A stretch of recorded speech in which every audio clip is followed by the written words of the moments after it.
ऐन मे महिन्यामध्ये एकतर धरणं कोरडी ठाक पडलेली असतात किंवा त्यांच्या पाणी पातळीमध्ये कमालीची घट झालेली असते।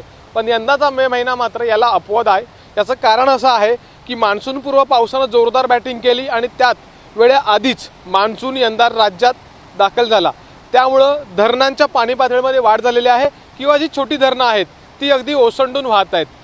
हे शीळ धरण आहे रत्नागिरी तालुक्यातलं, रत्नागिरी जिल्ह्यातलं आणि याच धरणामधून रत्नागिरी शहराला वर्षभर पाणी पुरवठा होत असतो। सध्याच्या घडीला हे धरण पूर्ण क्षमतेनं अर्थात 100% भरलंय आणि त्याच्या कालव्यातून वाहणार हे पाणी आहे।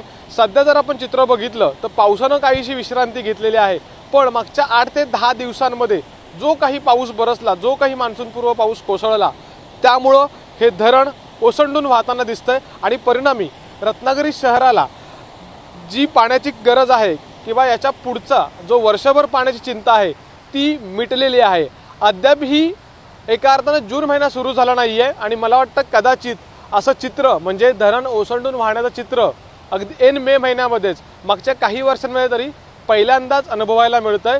पण याबद्दल किंवा धरण ओसंडून वाहत आहे, पूर्ण क्षमतेने भरलंय, याबद्दल नागरिकांमधून लोकांमधून मात्र समाधान व्यक्त केलंय आणि अगदी काही दिवसांमध्ये या कालव्यामध्ये किंवा धरणावरती एन्जॉय करण्यासाठी, भेट देण्यासाठी किंवा हा कालवा पाहण्यासाठी धरण ओसंडून भरलंय हे पाहण्यासाठी लोकांची देखील मोठ्या प्रमाणात गर्दी होईल।